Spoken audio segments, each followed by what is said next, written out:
attention.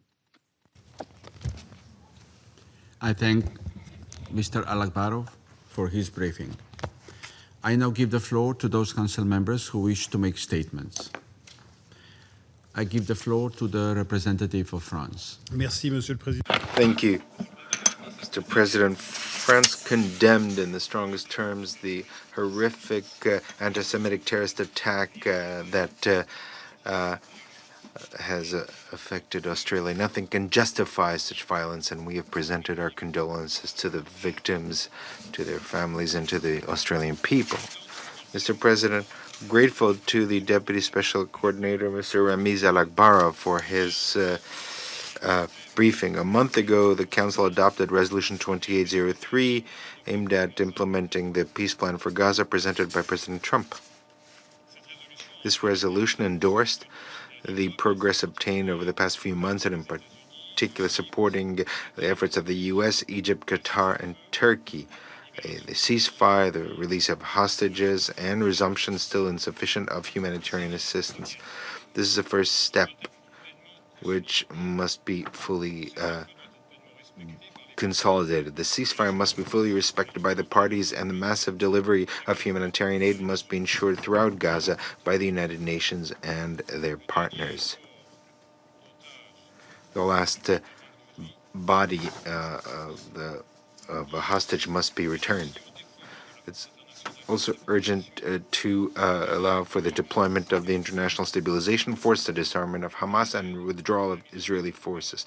In parallel, the establishment of a transition government in Gaza must lead to a return of a reformed Palestinian Authority, and France intends to fully contribute to these efforts. At the same time, the situation in the West Bank and the East Bank and the East Jerusalem, is deteriorating severely, marked by an alarming intensification of violence. France would like to recall that the future of Gaza and of the West Bank are interconnected. Violence in the West Bank compromises prospects for lasting peace and security for Palestinians and for Israelis. The success of the peace plan for Gaza and regional stability. Mr. President, I'd like to insist on 5 very worrisome developments currently underway in the West Bank.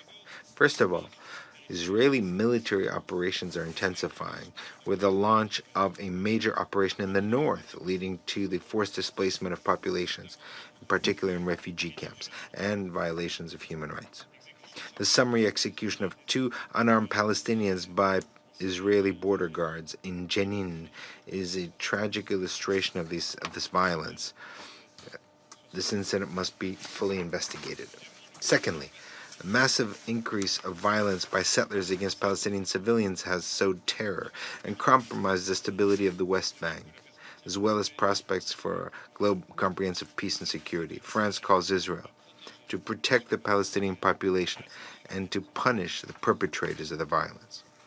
Thirdly, the recent approval by the Israeli government of 19 new outposts and the settler project E1 constitutes a flagrant violation of international law and a blow to the two-state solution. We reiterate our condemnation of the expansion of settlements and our opposition to any form of annexation of the West Bank, whether it's partial, total, or de facto.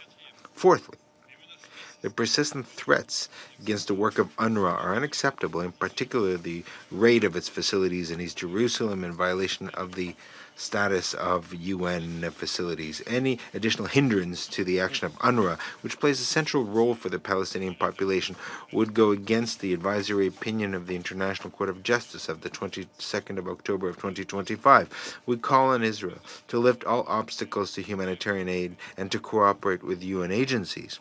Conformity with this advisory opinion, including by opening all the crossing points and by ceasing to refuse in an arbitrary way the delivery of essential goods for the survival of the population delivered by the UN.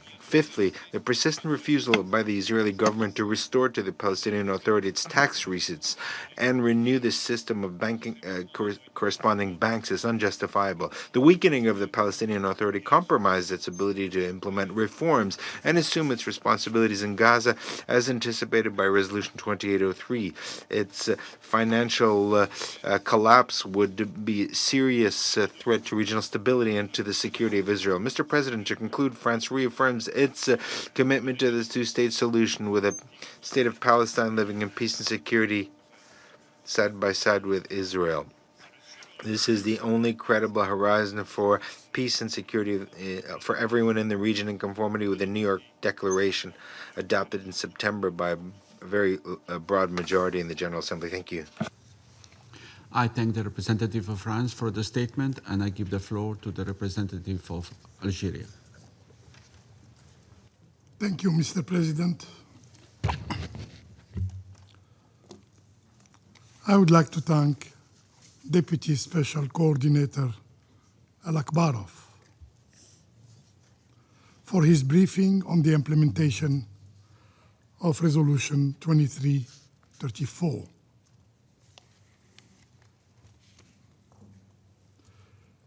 This resolution is a clear message of law and responsibility. It affirmed that the Israeli actions in the occupied Palestinian Authority constitute violation of international humanitarian law. Yet, what has followed is not compliance, but defiance, an open disregard not only for international law, but for the authority of this council itself. President, this is the last meeting on the question of Palestine in which my delegation, the delegation of Algeria, participates as an elected member of this council. One might therefore ask, is it still worth repeating what is already written, what is already documented? And should I say, what has been ignored? The Secretary General has spoken. His report has spoken. The fact on the ground has spoken clearly, accurately, relentlessly. In the West Bank, settlements have reached their highest recorded level. Legislative steps have been taken to extend Israeli occupation law to settlements. Tens of thousands of Palestinians have been forcibly displaced. More than 1,000 military operations have resulted in the detention of over 860 Palestinians, among them at least 50 children. 50 children. Settlers' terrorism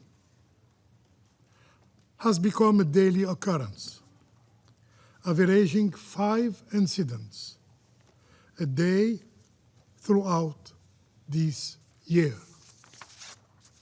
Just yesterday,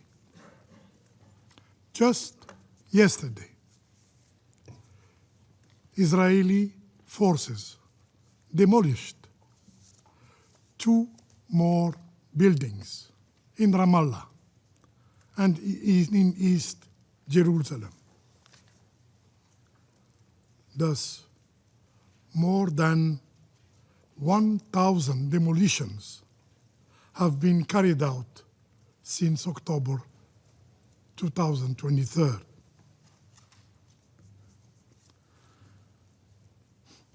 And in the few next days,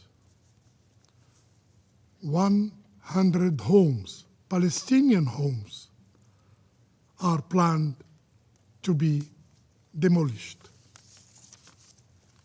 This is not an anomaly. It is not a deviation. It is the routine of occupation. An occupation administered with precision and sustained by silence, our silence. And so we must ask, Mr. President, what has this Council done to ensure the implementation of its own resolutions? The answer does not require debate. It requires honesty, simply honesty. This Council did nothing. Nothing. Had such violations unfolded elsewhere, this chamber would have moved swiftly. Sanctions imposed, accountability mechanism activated, perpetrators named and restrained. Here, however, the opposite has occurred.